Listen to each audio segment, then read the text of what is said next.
Hey, what's up, guys? Welcome back. Here we go. It is Wednesday, 9:24 in the morning. I just wanted to make like a public service announcement. This won't be the video for the day, but this is just an additional, some additional information for you guys. And this one is not necessarily for addicts, people like myself. This one here is going to be real quick. It's going to be brief and to the point. And you know how I like providing value and doing everything I can for the next person, right? So this one right here is going to be for people, that see videos or see people on the street with like certain injuries, broken legs, big scabs on their body, right? This one is for the people out there that wonder, why don't they just go get help? What are they doing just wasting their time, wasting their days on the street without getting these severe wounds taken care of? Why don't they just get off their butt and go do something about it? Actually, before I start, I'm an addict in recovery myself. I was on opiates for so many years. Been partying since I was 18 years old. I'm 43 now. And I finally got it somewhat together.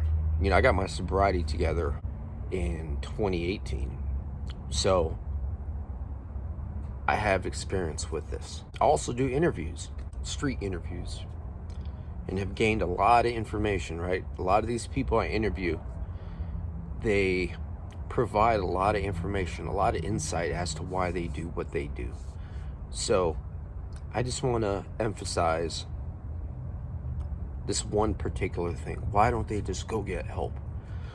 And I'm talking about primarily, well, I guess addicts in general, but primarily for the people that are on the blues, right? A lot of these blues, man, they're flooding the streets. I don't know if they're in every city, but damn near every city, right?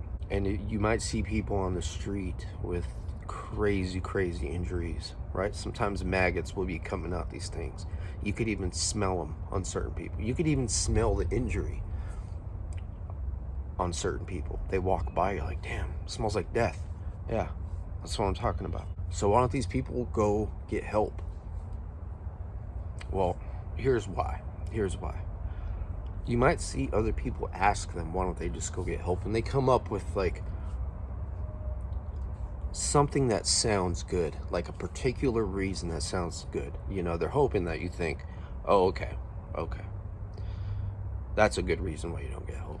No, I'm gonna tell you why. These people that are on these blues, after they're hooked, obviously, right? They need it like your body needs food.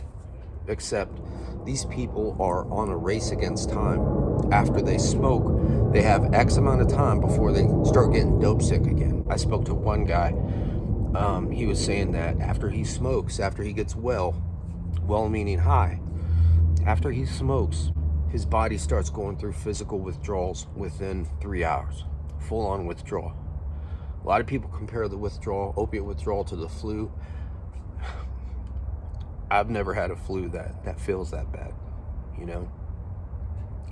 Maybe because of the side effects, chills maybe, but when I'm dope sick, that does not feel like the flu. Give me a flu times 10 versus being dope sick all day, any day. So, with that being said, these people are on a race against time to get their next fix, to grind, to hustle, to panhandle, to get some cash just so they could get their next fix. And then that process keeps repeating itself, right? They get high, they nod out for a little bit, looks like they're falling asleep, and then it's a cycle that you can't really escape unless you get arrested or you don't wake up from your next nod.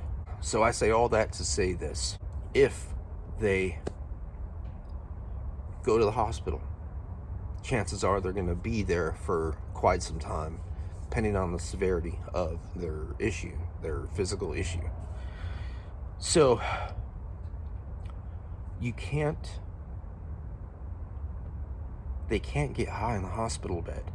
They can, but they won't last long at the hospital. Like I said, they're on the race against time before they get dope sick. So the majority of hospitals and doctors and urgent cares, they're pretty busy.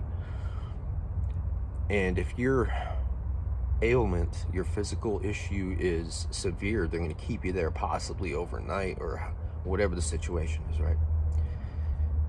And if they go that long without getting their fix, without getting well, it's going to be all bad for them. These withdrawals are vicious, man. I wouldn't even compare it to the flu for me, right? It's going to be different for the next person, but these withdrawals are vicious and they're intense and they're painful. And they are not going to feel like sitting in a hospital bed waiting to get high. They're not going to feel like sitting in a hospital bed for days, for a week, for 12 hours, for 4 hours. Their body is going to need their next fix. They're going to start feeling like crap, and they are just going to get up and walk out, right? If it was me, I know I'd find a way to get high in the hospital, right?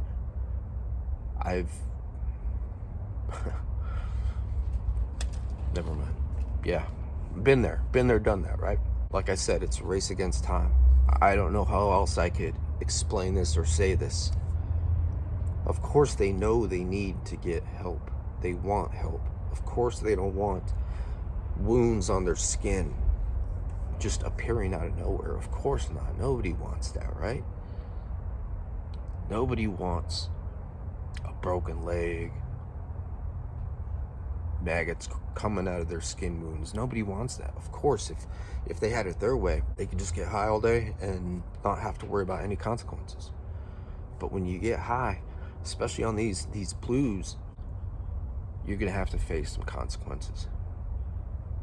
And when the time comes, you are not gonna wanna go to the hospital for X amount of time, because you will get sick.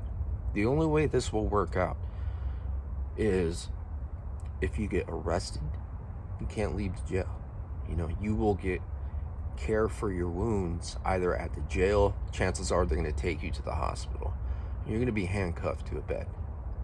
That's the only way they will stay, by force. That's the only way, or unless they could find a way to get high in the hospital.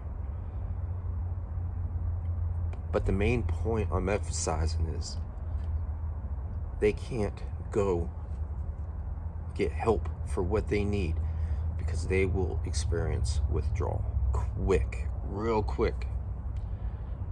And it's really uncomfortable. If you've been through it, you know what I'm talking about. I got another video I'm going to make. It will give more insight as to how death doesn't even scare us. There are worse things an addict can face than death, right? I wasn't afraid to die. I was afraid when I was in active addiction. I was afraid to go without my next fixed.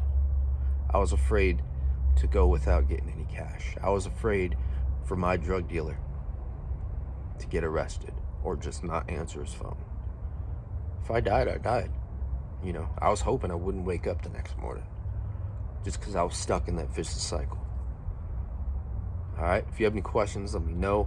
If you appreciated this one, hit that like button, share it. Let me know your opinion, your thoughts, or if you still have any further questions, let me know in the comments, and I'll take care of you guys, with some info.